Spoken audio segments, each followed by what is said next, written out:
Wheeler here, and this is Okuma's tip of the week. This week we're going to talk a little bit about bed fishing and sort of a couple techniques or a couple tips that I do when I'm approaching a bed fish or trying to figure out what that fish is doing, and then maybe my actual favorite lure that I throw when those fish are spawning, and actually visually sight fishing them. So, you know, one thing that you have to understand about bed fishing is each fish is totally different. They're all going to be in different stages. You know, this fish, you might be going down the bank, you'd be able to visually see that bass, and she might be really skittish and pulling off and going back up to that male, keep going out and making these big long loops. More than likely, that fish is probably in the phase where they hadn't had a female come up and lay the eggs yet, because they're going to be a lot more protective when those females come up there and actually lay the eggs. So, you know, normally you'll have to probably back off and leave that fish alone. That's not normally one you're going to want to fish for. When you find those fish that their circles are going to be smaller when they do leave the bed and they want to go back to the bed, more than likely the female has already been there.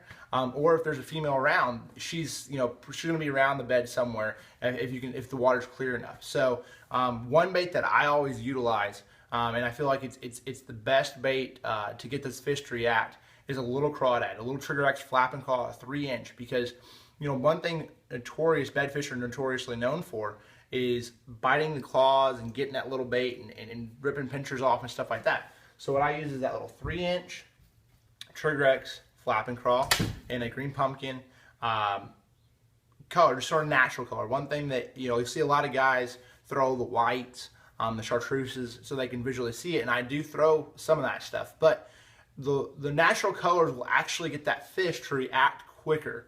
It's more, it looks like more like a bluegill or an actual natural crawdad up there trying to get after their nest. So my setup on this is a 3/8 ounce VMC tungsten.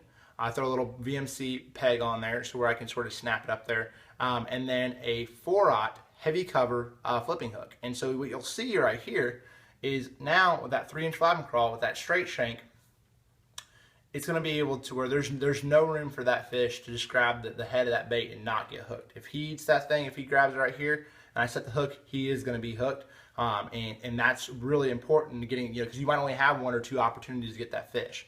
The big thing about bed fishing and being able to get those fish in the boat is it's a lot about reaction.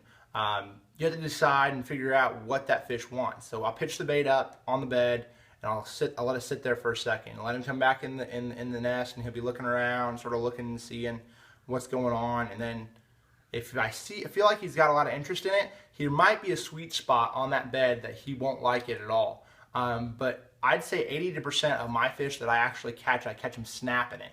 And even though they're on the bed, they'll still react.